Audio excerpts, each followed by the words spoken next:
तुमचा कोणता दादा आहे, तुमच्या काकाचा मुलगा असू द्या, मावशीचा असू द्या किंवा शेजारच्या काकांचा मुलगा वगैरे असू द्या, तो आला, हा, त्याने तुम्हाला असं केलं, कसं वाटतं तुम्हाला? छान वाटतं ना? आणि असं केलं तर कसं वाटते? हा, का वाईट वाटते? कारण त्यांनी मारलेलं असते ना.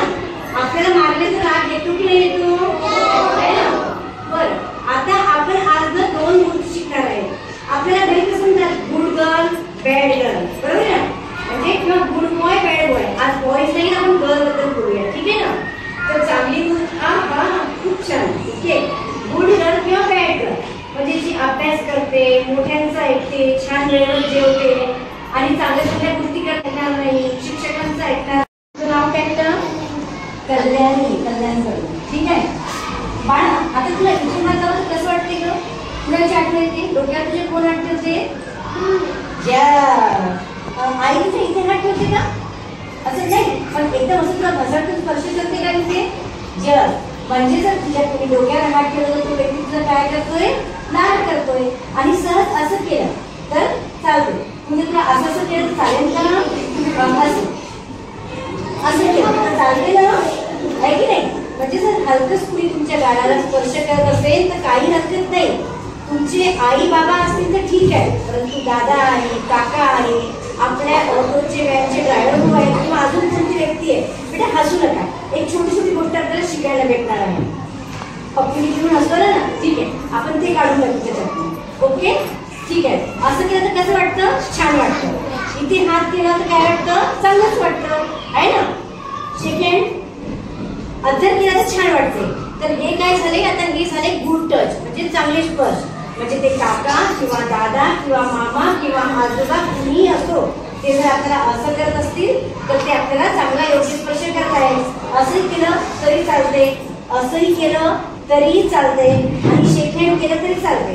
आता कुणी तुम्हाला शेक हँड करत आहे आणि असं असं करत आहे तर ते तुम्हाला आवडेल का? तर कोणत्याही व्यक्तीचा जो स्पर्श आम्हाला आवडत नाही तो कोणता टच?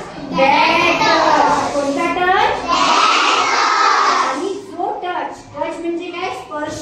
टच म्हणजे काय? कुणी आम्हाला हात लावणे, आमच्या शरीराला स्पर्श करणे. ज्या स्पर्शाला असं केलं आणि आम्हाला आपल्या मम्मी पप्पांची, आपल्या बहीण भावाची आठवण आली तर तो स्पर्श कसा? Good touch. ठीक आहे ना? इथे गुड टच आहे, इथे गुड टच आहे.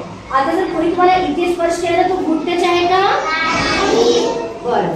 जर तुम्ही इथे टच केला तर तो गुड टच आहे का? बरं. इथे केला तर तो गुड टच आहे का? आणि इथे केला तर?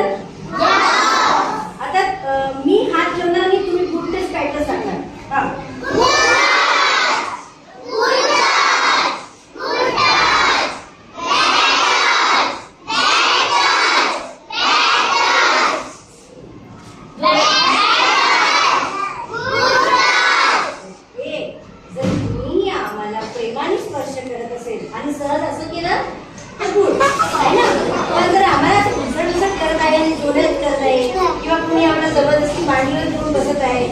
आमचे ड्रायव्हर काका पण का असे ना, कधी कधी आम्ही गाडीत जातो ना, काका म्हणतात बाळांनो इथे या बसा, तर बसायचं का?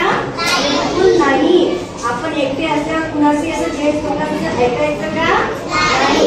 एक सूचना फक्त आई वडिलांसाठी पण अशी आहे की आपल्या मुलांना हे शिकवा की जर एखादे आहे, पुरुष आहे, मुलगा आहे, तो जर आपल्या लेकरांना म्हणते बाबा तुम्हाला असं इथे स्पर्श कर, इथे कर, तर ते हळूहळू तुम्ही आपल्या मुलांना घरी शिकवा. मुलाला कसं ठेवायचं असते? अध्ययन, आहे ना? तसंच तुम्ही कसं राहायचं? अध्ययन. आणि कुणी जर आपल्याला जबरदस्ती असा स्पर्श केला तर तुम्ही काय करणार? जो स्पर्श काय चूक नाही, काय करणार? आईने मारलं तर काय करतात? एक मिनिट, आईने मारलं तर काय करतो आपण? तसंच जर आपल्याला कोणी बॅड टच केला, सांगितलं काका मला आवडत नाही, काका दूर व्हा, आणि नाही ऐकलं तर त्यांच्यापासून आपला हात काढून घ्यायचा, आपलं सुटका करून घ्यायचं आणि काय करायचं? Yes yes. आणि